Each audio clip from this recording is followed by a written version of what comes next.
దేశ రాజధాని ఢిల్లీకి ఉగ్రవాద ముప్పు ఏమన్నా పొంచి ఉందా? ఇప్పుడు తాజాగా మొన్న జైషే మహమ్మద్‌కి సంబంధించిన ఒక ముగ్గురినైతే మృతి చెందడం, వాళ్ళ మీద అటాక్ జరగడం. ఈ మధ్య కాలంలో నిన్న వరుసగా ఎర్రకోటకు గాని, ఢిల్లీలో అసెంబ్లీకి గాని బాంబు బెదిరింపు ఒక 2 స్కూల్స్‌కి ఈమెయిల్స్ ద్వారా బాంబు బెదిరింపులు. వాస్తవానికి ఎలాంటి పేలుడు పదార్థాలు లేవని అయితే అధికారులు ధృవీకరించారు. కానీ ఏదైనా ఒక ముప్పు పొంచి ఉంది అనడానికి ఇవన్నీ సంకేతాలా? ఇది ఎన్‌డీఏ ప్రభుత్వానికి, మోడీ సర్కార్‌కి ఒక పరీక్షగా ఏమన్నా మారబోతోందా? ఇదే అంశం మీద చర్చించే ప్రయత్నం చేద్దాం. సరే, అంటే ఒక భయమైతే ఉంటది. ఇలాంటి బాంబు బెదిరింపులొచ్చినప్పుడు. ఏమీ లేదన్నప్పుడు రిలీఫ్ ఉంటది. కానీ ఒక థ్రెట్ ఏమన్నా ఉందా? దేశ రాజధాని మీద ఉగ్రవాద నీడలేమన్నా పెరుగుతున్నాయా? ఆ కోణంలో ఏమన్నా చూడాలా నేను బాంబు బెదిరింపుల్ని? అసలేం జరిగుంటది? అసలు బాంబు బెదిరింపుల్ని పట్టించుకోవడం మానేయడం బెటరు. కాల్చేవాడు, పేల్చేవాడు ఎవడన్నా మెసేజ్ ఇస్తాడా? నేను ఇది పేలుస్తాను, ఇది కాలుస్తానని చెప్పి. అంటే ఈ మధ్యన జరిగిన దాడులు, జమ్మూ కాశ్మీర్, మొన్న పహల్గామ్ దాడులు ఇవన్నీ చూసినప్పుడు అంటే ఢిల్లీ మీద అంత డేర్ చేయరు. ముందు ఏమన్నా ఒక థ్రెట్ క్రియేట్ చేసి తర్వాత ఏమన్నా దాడి చేస్తారా? ఏం లేదు, ఇవన్నీ ఏంటంటే ఊసిపోని ఎదవలు. ఇప్పుడు మెయిలు ఎక్కడి నుంచి వచ్చింది ఇవన్నీ చూస్తే మళ్ళీ పాకిస్తాన్ నుంచినో బంగ్లాదేశ్ నుంచినో వస్తున్నాయి ఇండియా పైన. అవును, వాళ్ళేగా చేసేది. అక్కడ వాళ్ళని అరెస్ట్ చేయమంటే చేయరు కదా వాళ్ళు. ఉమ్, అది ఉత్తుత్తి బెదిరింపులు. బాంబు పేల్చినోడు ఎవ్వడు అట్లాగా వార్నింగ్ ఇచ్చి పేల్చల. ఉమ్, మర్డర్లు చేసినోడు ఎవ్వడు అట్లా వార్నింగ్లు ఇచ్చి పేల్చలే. ఇప్పుడు పాలగాములో ఎవడన్నా ముందు చెప్పి చేశాడు అదే కదా. ఉమ్, ఎవడు చెప్పలా. మొన్న ఢిల్లీలో వాడు డాక్టర్స్ మాడ్యూల్ ఒకడు తెచ్చాడు కదా, వాడు జస్ట్ 13 మందిని అప్పుడు పేలుడు పేల్చుకుని చచ్చిపోయాడు కదా. ఉమ్, అవును. వాడు ఏమన్నా ముందు మెసేజ్ ఇచ్చాడా? ఏం లేదు.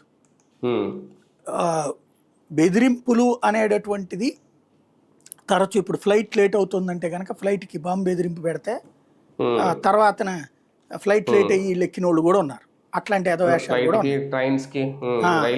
ఇంకోటి ఏదో సమాజం మీద విరక్తితో పూర్తిగా పిచ్చెక్కకుండా సగం పిచ్చెక్కిన వాళ్ళకి ఉన్నటువంటి నాలెడ్జ్తో చేస్తున్న వాళ్ళకి కూడా ఉన్నాయి గతంలో ఇన్సిడెంట్స్. కాబట్టి బెదిరింపులు అనేదాన్ని పట్టించుకోనక్కర్లేదు. కానీ ఢిల్లీకి థ్రెట్ అయితే ఖచ్చితంగా ఉంది. ఎందుకంటే ఇప్పటికి అక్కడికి వచ్చినటువంటి రోహింగ్యాలు కావచ్చు, బంగ్లాదేశీలు కావచ్చు, మెయిన్ ఏమైపోతుందంటే మీకు ఎక్కడైనా సరే బెంగళూరు అయినా, చెన్నై అయినా, ఈ మహానగరాలలో పెద్ద సమస్య ఉంటుంది. మానవ వనరుల కొరత. మానవ వనరులు అక్కడే అధికంగా ఉంటాయి, కొరత కూడా అక్కడే ఉంటుంది. ఇప్పుడు హైదరాబాదులో ఒక రోడ్డు పక్కన టిఫిన్ అమ్మే సెంటర్ ఉందండి. అతనికి కనీసం 3 మనుషులు కావాలి కదా, గ్లాసులు కడగడానికి, అట్టేసేది, ఇడ్లీలు తీసేది, ఈ మనుషులు కావాలి కదా, 3-4 కావాల్సి వస్తారు కదా. అలాగ కావాల్సినప్పుడు అతను తన బంధువులనేం తెచ్చుకోలేడు కదా, ఆ అనుభవం ఉన్నోళ్ళని తెచ్చుకుంటాడు. నాకు అనుభవం ఉందని ఎవడన్నా వచ్చాడు అనుకోండి, మనమేమన్నా గవర్నమెంట్ ఉద్యోగమా? వీళ్ళు ఎక్కడ, ఏ ఊరు, ఆ ఊరు వెళ్ళి ఎంక్వైరీ చేసి ఇతని క్యారెక్టరు, ఇతనికి సంబంధించినటువంటి ఇంటెలిజెన్స్ సర్టిఫికేట్ తీసుకుని ఆ స్పెషల్ బ్రాంచ్ వాళ్ళ రివ్యూ తీసుకుని చేస్తారా ఎవడన్నా? సరే ఏవయా దోష అంటాడు, సరిగ్గా చేస్తున్నాడా, కంటిన్యూ చేయమంటాడు. ఇడ్లీ పెట్టువయా, వేగంగా చేస్తున్నాడా, ఓకే కంటిన్యూ. అతని పనితీరుని బట్టి అంత డబ్బులు ఇస్తారు. అలాగే కొట్లు ఉంటాయి అక్కడ. ఆ ఢిల్లీలో విపరీతంగా రోడ్డు పక్కన స్టాల్స్. నేను హైదరాబాద్లో బ్లేజరు 8,500 9,000 పడింది ప్రైమ్ 9లో చేస్తున్నప్పుడు కొన్నప్పుడు. నేను జెమినీలో ఉన్నప్పుడు 2 కుట్టిచ్చారు వాళ్ళు అప్పుడు. అంతకుముందు నేను జెమినీలో చేస్తున్నప్పుడు, ఆ తర్వాత ఎక్కడికి వెళ్ళా, ఢిల్లీ వెళ్ళా. ఇది నాకు రామ్నాథ్ గోయంకా అవార్డు వచ్చినప్పుడు. వెళ్ళినప్పుడు అక్కడ బజార్లో చూస్తే కొనుక్కుంటే 800 రూపాయలకి 1000 రూపాయలకి నాకు బ్లేజర్ దొరికింది అక్కడ. 800 1000 రూపాయలే బ్లేజరు. ఇవాళకి కూడా నేను వాడేది అయ్యే బ్లేజర్. 800 1000 రూపాయలకి బ్లేజర్లు దొరికినాయి అక్కడ. అలాంటి ఇవి విపరీతంగా ఉంటాయి అక్కడ షాపులు. మీరు ఇప్పుడు మోడీ కోట్ ఉంటుంది చూడండి, హాఫ్ కోట్, అది మనకి ఇక్కడ గుంటూరు బెజవాడలో చూస్తే 2000 3000 ఉంటుంది. అక్కడ 300 350కి వచ్చేస్తుంది. సరిగ్గా మనం బేరం ఆడుకోవాలి. అలా అమ్మే షాపులన్నిట్లలో కుర్రోళ్ళు ఉండాలి, గుమస్తాలుగా. ఎక్కడి నుంచి పట్టుకొచ్చుకుంటారు వాళ్ళు? ఈ ఇతర ప్రాంతాలు, ఇతర దేశాల నుంచి వచ్చిన వాళ్ళు ఎక్కడ ఉంటారు? మన వాళ్ళు చేస్తుంటారు అక్కడ. ఇతర దేశాల నుంచి వచ్చిన వాళ్ళు తక్కువకి చేస్తారు. బంగ్లాదేశ్లో పని పాట లేకనే కదా వచ్చేది, బర్మాలో పని పాట దొరక్కే కదా ఇక్కడికి వచ్చేది. ఇప్పుడు మనోళ్ళు అమెరికా, యూరప్ దేశాలకు పోయి ఏం చేస్తున్నారు? పిజ్జా సెంటర్లో పనిచేస్తున్నారు, లేకపోతే ఇంకో చోట చేస్తున్నారు. ఇక్కడేది డిగ్రీలు పీజీలు చేసి ఎందుకని జాబ్స్ దొరికితే ఓకే, దొరకకపోతే అయ్యే కదా చేస్తుంది. ఎందుకని ఇక్కడ అదే పని చేస్తే 10,000 వస్తుంది, అక్కడ ఒక గంటకి $15 $10 వస్తాయి. 5 గంటలు చేస్తే 5 పదులు $50 వస్తాయి. నెలకి 350 $1,500 వస్తాయి. $1,500 ఇంటూ మన ఇండియన్ కరెన్సీలో $89 $90 లెక్కేసుకుంటాడు. కాబట్టి ఇక్కడ వాళ్ళు అక్కడికి వెళ్ళి చేస్తున్నారు ఎక్కువ కూలికి. బంగ్లాదేశ్ బర్మాలో చేసే వాళ్ళకి ఇక్కడ ఎక్కువ కూలీ దొరుకుతుంది వాళ్ళ దేశం, ఇక్కడికి వస్తారు. వీళ్ళకి అక్కడికి అవకాశం లేదు అమెరికా, యూరోప్. అందుకని ఇక్కడికి వచ్చి ఉంటున్నారు వాళ్ళు. అలా వచ్చినటువంటి వాళ్ళని మొదట, ఇప్పుడు నేనే ఉన్నాను హైదరాబాద్ వెళ్ళినప్పుడు చాలా తిప్పలు నాకు. మొదట నేను సి ఛానల్కి వెళ్ళినప్పుడు 5,800 జీతం చెప్పారు.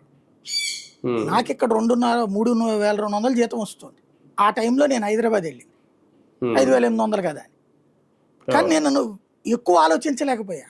ఇక్కడ నేను నా ఫ్యామిలీని తీసుకుని వెళ్ళిపోతే ఓకే ఇమ్మీడియట్గా, లేకపోతే అక్కడ నాకు ఇక్కడ అద్దె కట్టాలి, అక్కడ అద్దె కట్టాలి. తీరాజు వస్తే నాకు ఆ డబ్బులు చేతిలో మిగిలే కాదు, నానా తిప్పలు పడ్డాను. అప్పుడు ఇంకా వేరే ఏదైనా పని దొరికితే బాగుండరా బాబు అనుకునేవాడిని. వేరే పనులు ఏం దొరకలేదు నాకు. కాబట్టి ఇక్కడ అలాగా కొత్తగా వెళ్ళినప్పుడు లోన్లీగా ఫీల్ అవుతుంది. ఆ లోన్లీగా ఫీల్ అయినప్పుడు ఎవడో మనకి సహకరించడం బిగించేశాడు అనుకోండి, వాడు అసాంఘిక శక్తి అయితే ఎట్ట తెలుస్తుంది. ఇప్పుడు బంగ్లాదేశ్ నుంచి వచ్చినోడికి ఇక్కడ చట్టం ఏంటో తెలియదు. మనోళ్ళు అమెరికాలో ఎందుకు కేసులు ఫేస్ చేస్తున్నారు, అరబ్ దేశాలు ఎందుకు కేసులు ఫేస్ చేస్తున్నారు. ఇక్కడ మనం ఎయిర్పోర్ట్లో చెక్ ఇన్ అయిపోయాక లోపలికి వెళ్తున్నప్పుడు వచ్చి సార్ అని చెక్ ఇన్ అయ్యే ముందు వచ్చేసేసి అయిన తర్వాత కూడా కొంచెం ఈ మందులు మా వాళ్ళకి ఇరండి అని ఇచ్చేవాళ్ళు ఉంటారు, ఈ పచ్చడి మా వాళ్ళకి ఇరా అక్కడ తీసుకుంటారని ఇచ్చేవాళ్ళు ఉంటారు.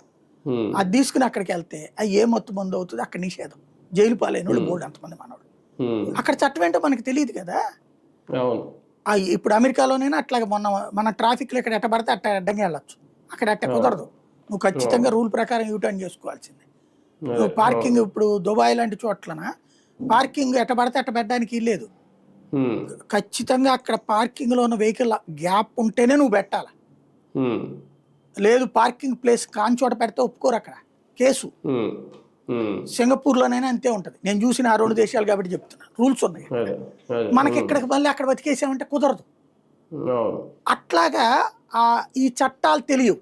చట్టాలు తెలియకపోతే ఇరుక్కుంటారు. ఇక్కడ ఎవడో అసాంఘిక శక్తి చేతుల్లో ఇట్టాగా ఇరుక్కుపోయిన వాళ్ళు బోల్డ్ అంతమంది ఉన్నారు బంగ్లాదేశ్లో. వీళ్ళు మతం పేరుతో దగ్గర అవుతారు. ఈ మతం పేరుతో దగ్గర అయినోడు ఎవడో ఖచ్చితంగా తీవ్రవాద భావజాలికుడు అయ్యి ఉంటే ప్రమాదం. అలా కాకుండా వీళ్ళతో 10 మందిని పోగేసి కొంతమంది దగ్గరికి పంపించవచ్చు.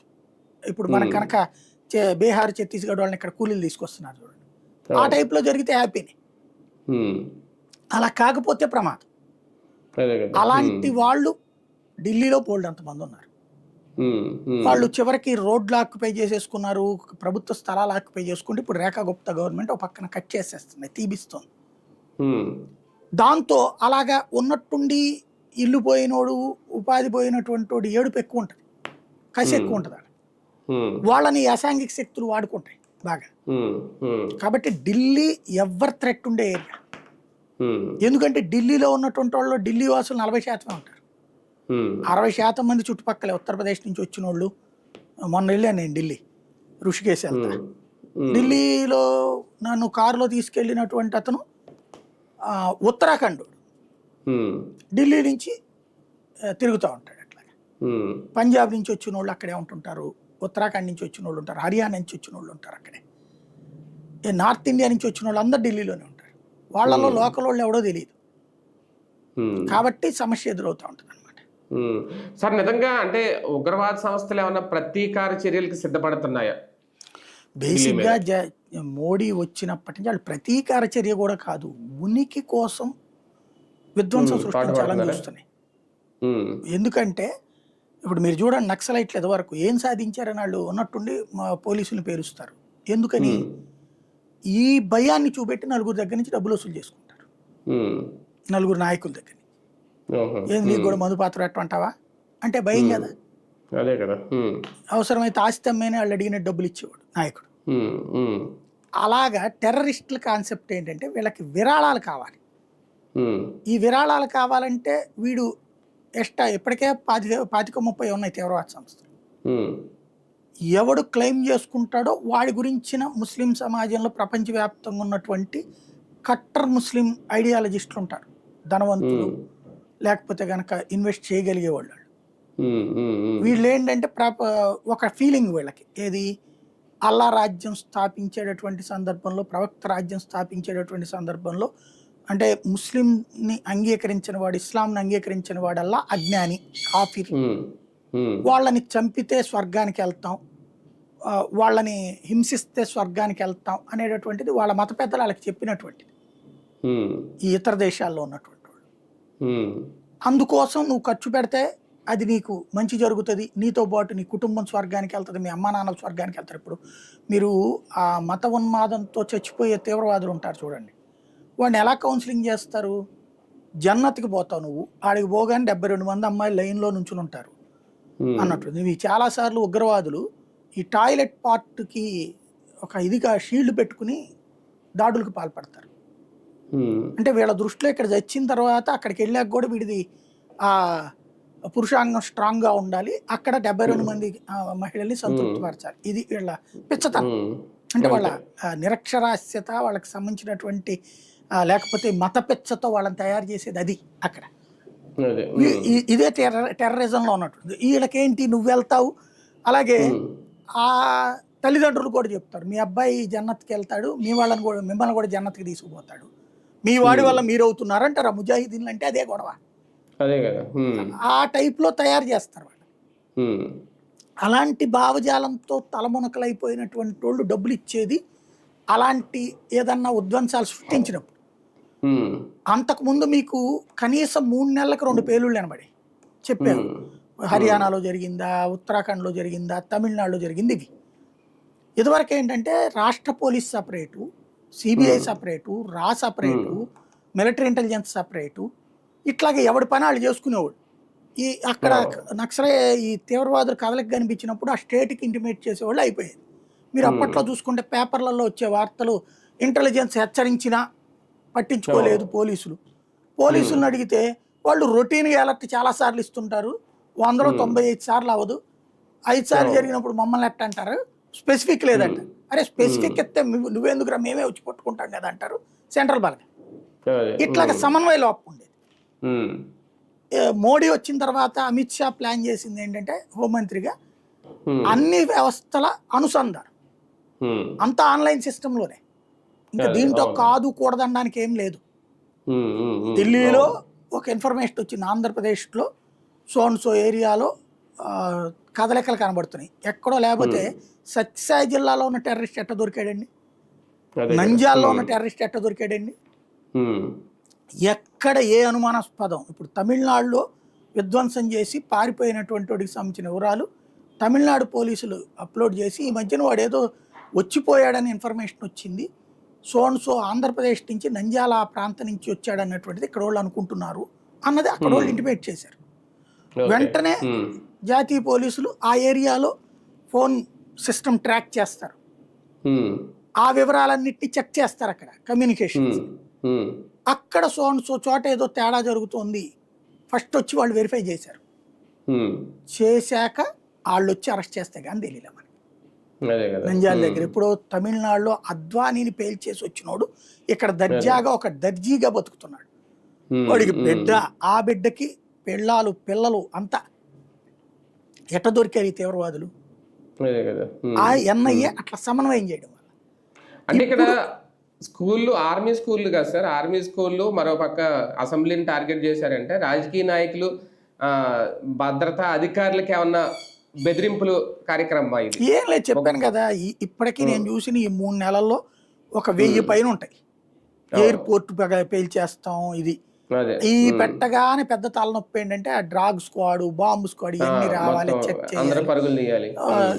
ఎట్టి పరిస్థితుల్లో దేన్ని వీళ్ళు లిమిట్ అని వదిలేయలేరు. అదే కదా, సెలవు ఇచ్చేయాలి స్కూల్కి, అవన్నీ చెక్ చేస్తారు, ఏం లేదని నిర్ధారిస్తారు. నేను చెప్పేది అదే, అరిచే కుక్క కరవదు అంటారు, కరిచే కుక్క అరవదు. ఉమ్.